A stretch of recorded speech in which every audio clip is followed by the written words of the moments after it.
Moving on now, and when I say moving on, I mean it. We are now ready to dive into the non-indicative of didwmi, conditional sentences, chapter 35, and after this, just one more chapter, and we have completed mounts. You've come a long way, and I'm proud of your work. You should feel like you've accomplished something completing Elementary Greek 1. And many times it's the case that students feel this fog at this time of the course, been through so much, and it's difficult to keep things straight. I want to try to firm some things up in your mind while we think about the non-indicative of didwmi. And one thing to keep in mind as we round out, and I've tried to make this clear the last few chapters, but if we know the basics of the verbal system, we know our endings, we know tense formatives, and as well with the participle, we know that master participle chart, even just generally, then the non-indicatives will fall into place in time. So let's review quickly. Moods of the Greek verbs, we have the indicative, statements indicating reality, and then the non-indicative. We've looked at the imperative, the infinitive, the subjunctive, and these need to be thought about with didwmi and me verbs as well because they have different forms. The me verb, the first singular present active indicative, ends with me and not an omega, and the difference is simply in form, not in any kind of meaning. But because of the different forms, we need to know those forms so that we can parse and translate. I said earlier, I want to try to firm some things up in your mind. If you know this master personal ending chart for the verbal system, then you're going to be down the road in the indicative and the non-indicative. These are the same. It doesn't change. So don't be intimidated by a new kind of verb. The general pattern of endings outside of the first person singular, they're going to be very similar. So keep that in mind. The master verb chart as well. Notice that tense formative column. If we have those down, we are going to be able to identify verbs and be able to know their tense form, and then from there parse them even outside of the indicative. I want to begin with didwmi and the subjunctive. We just review here present or the continuous subjunctive. What's the key? It's that lengthened connecting vowel. Omicron to omega, epsilon to eta. And so the active subjunctive, the present active subjunctive of didwmi. You can see the paradigm here, the active and then the middle and passive. Notice the asterisks by the third singular of present active and then the second singular of middle and passive are the same. Context will determine meaning. Again, that iota subscripts, the vowel, the end vowel lengthens here in omega, and we have a similar ending, and context will help you to know what verb you're dealing with here in terms of number and active or middle or passive. Aorist subjunctive, again, it's that lengthened connecting vowel, but keep in mind the aorist subjunctive uses primary endings because there's no augment. And again, passive uses active endings. But with the first aorist, we do have that blessing of the sigma to help us with the tense formative. The second aorist, we know that the verbal root is used as the root here, and that helps us along the way. Here, the active subjunctive of didwmi for the present and the aorist. And notice how the primary difference here is that the present has what? Reduplication. You notice that? Otherwise, the second aorist almost mirrors the present all the way down, except for the passives. Notice in the non-indicative didwmi, the second aorist passive uses a theta eta, normally first aorist, as the tense formative. And so just keep that in mind with didwmi.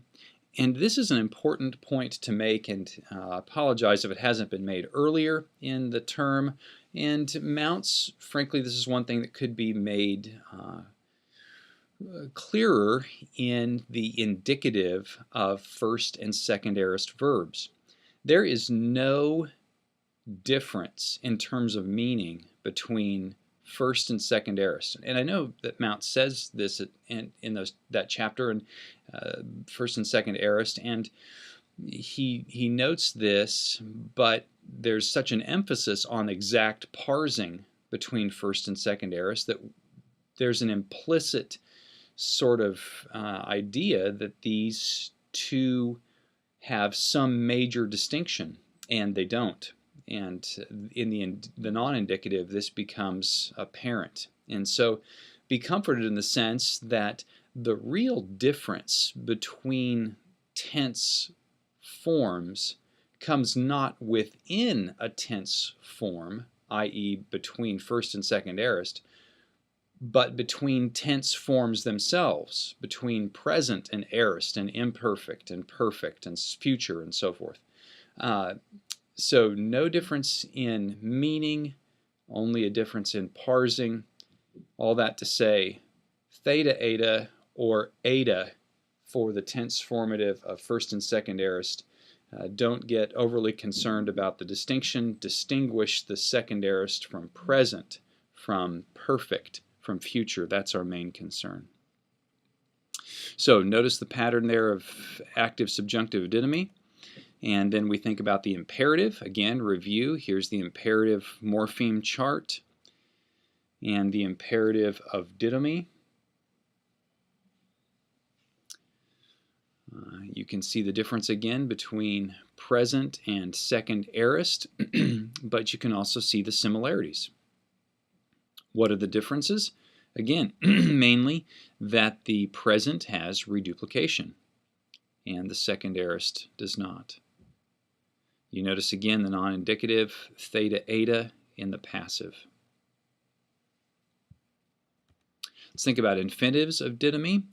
Again, infinitives are verbal nouns.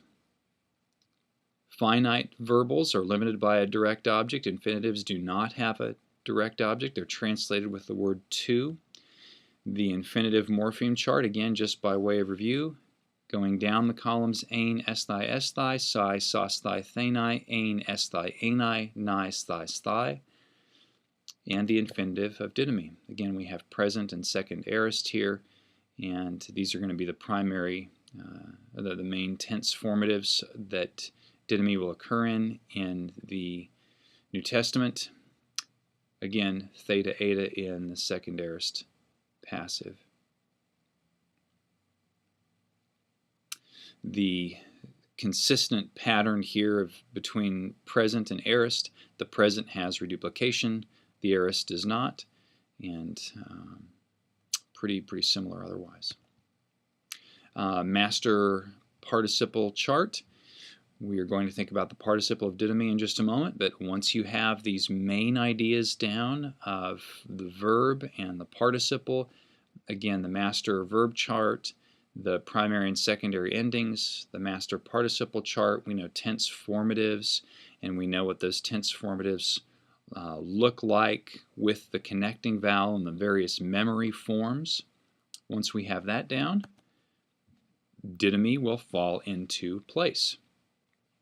Again, the distinction between present and aorist, reduplication in the present, the aorist just using the stem, and the passive again with theta as a tense formative.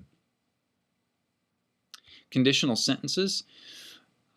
We noted these in the subjunctive just a bit, but we return to them here outside of the subjunctive. The conditional sentence also occurs with the indicative.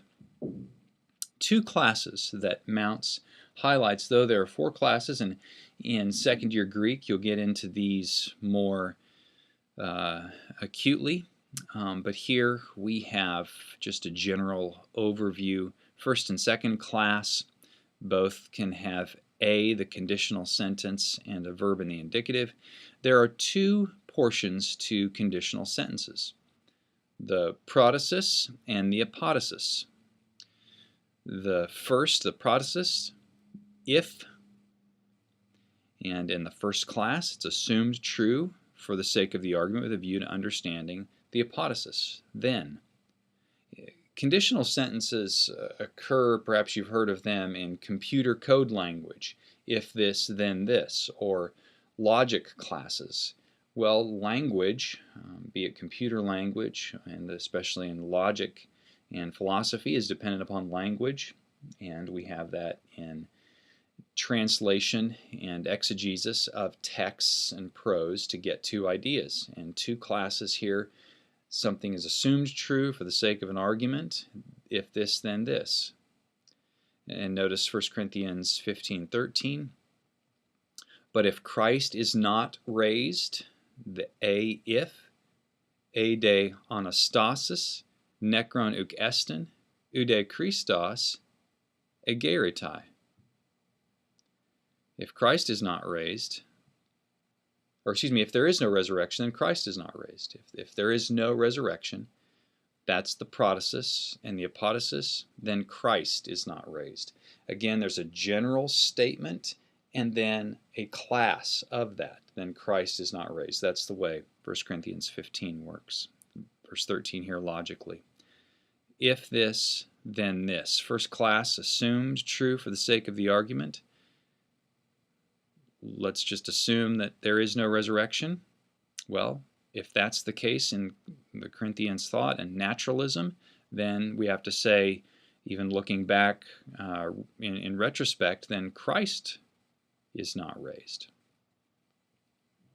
Second class, it's assumed true even though it is not, with a view to understanding the apodosis. For if they had known, that's the protasis in 1 Corinthians 2:8, they would not have crucified the Lord of glory. If they had known this, they would not have done that. These classes are not necessary to know in terms of qualifying them when you parse words, but they help you in translation and to recognize the various ways that the Greek language works. And you'll become more familiar with them as you do translation even this week. Vocab Starter. These last couple of chapters have a good bit of vocab. We had a bit of a lull, and now more. And so I've brought these vocab starters back. Again, the more creative you can be and the more consistent you are, the more likely you will be to have success with vocab. Hagiazo, a bridge that I have used, a hog. Think of a hog. Well, that's an unclean animal. You need to consecrate it. I consecrate. Hagiazo, I consecrate. Hamartano, think of Martin Luther. He was a man plagued by sin. Before he was converted, he was guilty over his sin. I sin, hamartano. These are both very common verbs in the New Testament. Thlipsis, I think of flip or hear flip there. If I were to do a flip, there would be affliction and tribulation upon my body, perhaps yours as well. Thlipsis, flip, affliction, tribulation. Hearing these word pictures, all of these can help you to master vocabulary. And it's a task you need to stay at, working on vocabulary every day. Well, Lord bless you. One chapter to go.